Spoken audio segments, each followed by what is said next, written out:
welcome to a video about time capsules and where I think they're coming from and explain some things about it. So giving some personal insight what I think about them and so on. So just quickly going in, so this seems to be the first thing that's really coming from Jay Emmett, the new CEO from the DBG Austin studios.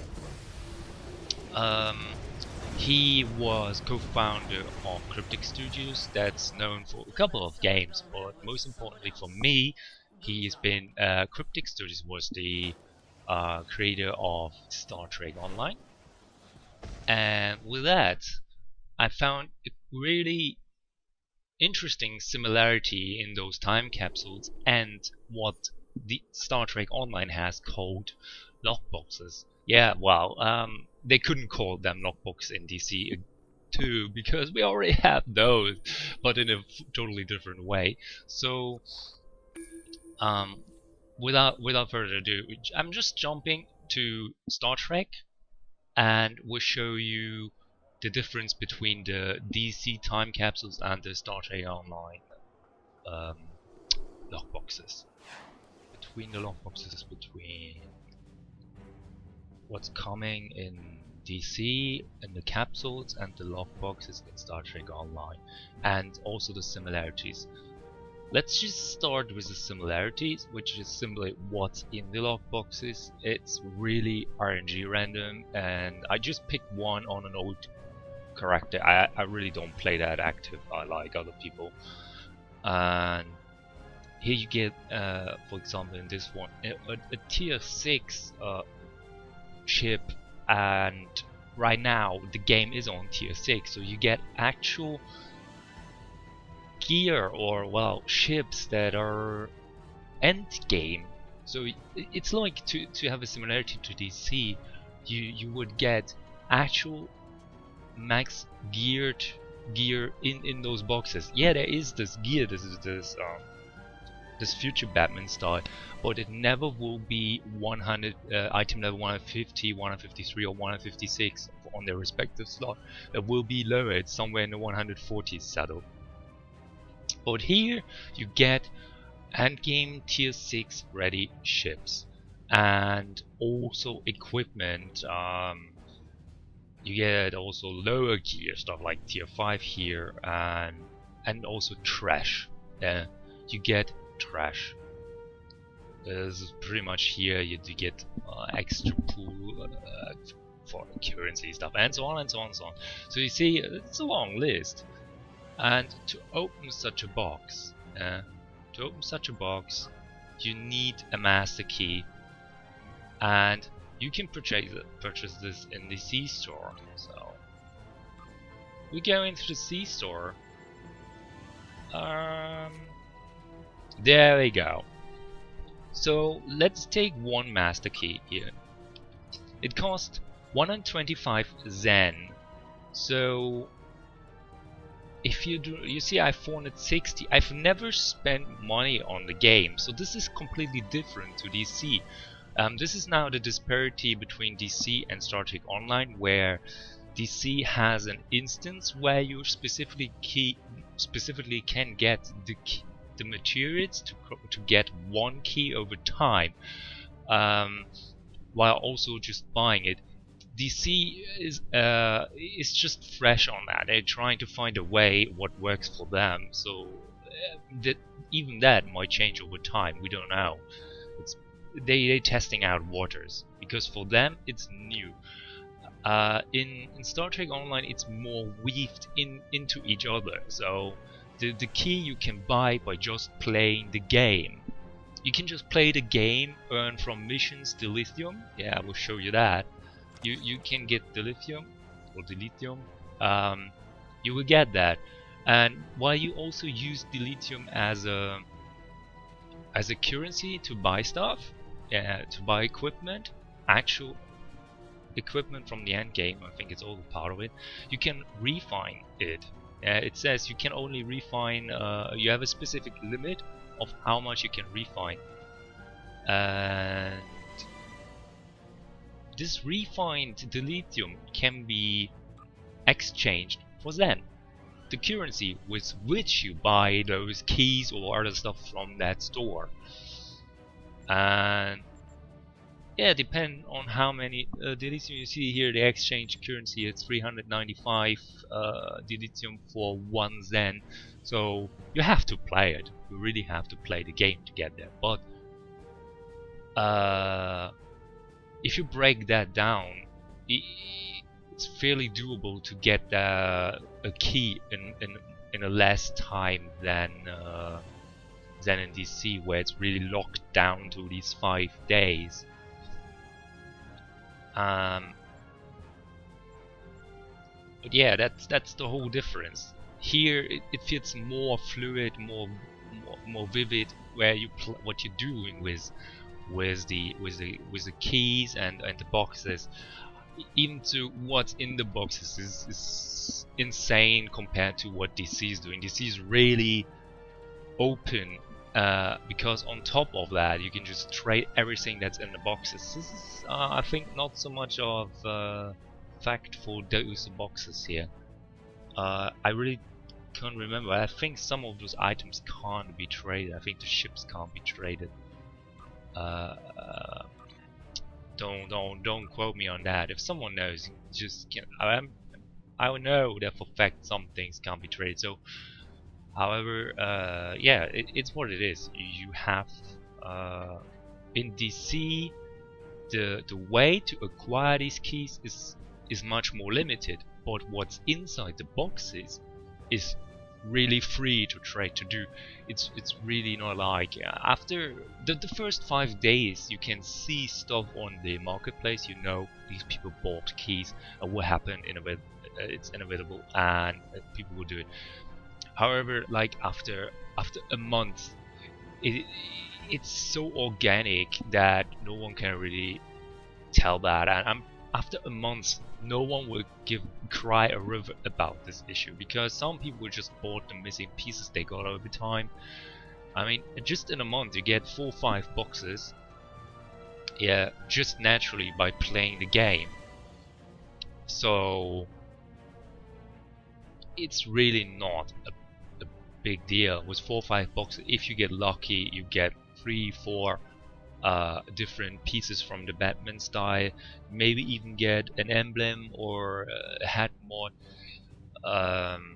It's really not such an issue. So this is about Star Trek lockboxes versus DC's time capsules, so you understand where Jackster is coming from, since he worked on that game, and where that idea of time capsules is coming from and how it works. So it's naturally from a game like Star Trek is not the only game who does that, yeah, but since he worked on that game, it makes sense to show as specifically that game in comparison to what's DC doing. I hope people understood so far what I wanted to tell here. Now let's move on to another part. So yeah, back to the sea. This is what you see in the background, by the way, is about the game. I'm farming here those fragments, so you see 5 runs, and you see how quick they are. Let's just go in and out, and on the first run, at the start of the video, you saw 1 time capsule dropping, and at the end, on the 5th run, you see the next already dropping, and I was running it back to back without a break, which shows the things are dropping a lot. So if you do not intend to buy keys, you can sell those time capsules on the broker, because people will definitely buy them, because they just want to straight have buying keys and open those. So be sure to, if you can make a little bit money out of it for sure, and on the other hand, those people will have stuff left over, and you can buy back stuff that you want from them. So it will give a more dynamic economy on a broker, and this is the good thing about the game. When I showed you the Star Trek comparison, it's you can just trade it with in-game cash. So if you have a bit, you will be fine, and that's a good thing. Also, something needs to be said about the limited time offer, because if you follow a bit the forums, what's being stated, these things will disappear. This specific lockbox called Lockbox 1 will disappear, and maps stated Lockbox 2 will then follow up. There's no details about the next Lockbox. Time capsule, not Lockbox, so that's just now. I confused myself. So that second time capsule, there's nothing known about what will be in and so on. But this is similar to what also Star Trek does the same with their logbook system. So this is no different. But the keys will keep dropping through. They will never go away. They might even add up events where there might be an extra key will drop, so you never know. Um, or those package, there will be not just only one key on the marketplace, there will be also packages on the key on the marketplace. They already confirmed that there will be different ways, and they also stated that the keys will be cheaper than just by replaying the instance. So you have to replay the instance technically 5 times, because you need 5 fragments to buy to get one key, and one key will cost 100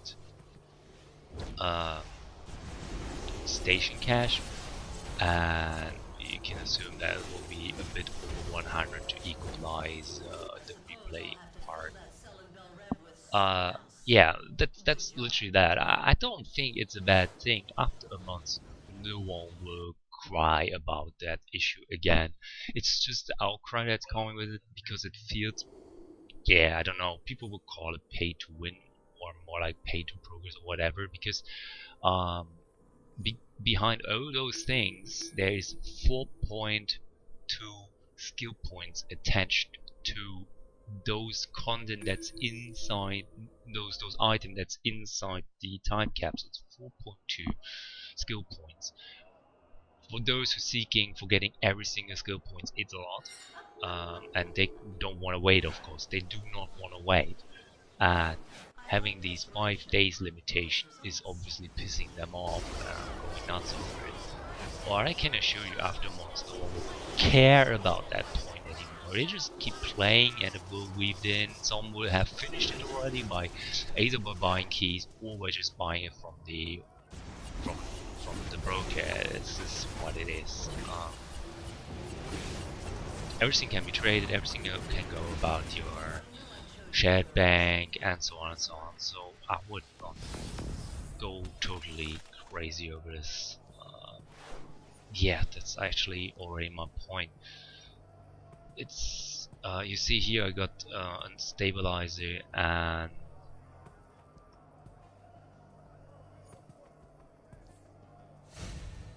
you see what I get in. I got a Future Crusader style and 3 collection pieces. You can instead of the Crusader style, you can get a hat mod, and instead of one of those collection pieces, you can get trash. I find the trash is too much. The trash should be removed. That's R&D trash that no one cares about. Yeah. Here you see max possible item level is 147. So the gear itself will not give you an end game advantage compared to Star Trek Online. It will absolutely not. The crit mods, there's 2 types. There's a level 2 and a level 3 crit mod. The level 2's giving 1% crit chance on the respective power set buff, like Inspiration, Anoint, Carnage, Wired, Ice Bash, Fury Weapon, and so on. You just it's those where it is attached to. If you use it, you get a buff for those 12 seconds duration.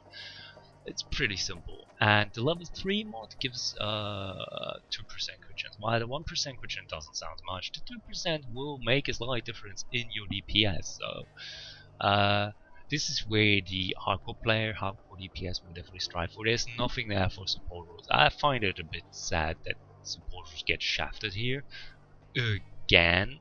However, on the For the support roles, more interesting for the healers and controls might be the supercharge thing, because for each supercharge in the game you get a supercharge return head mod.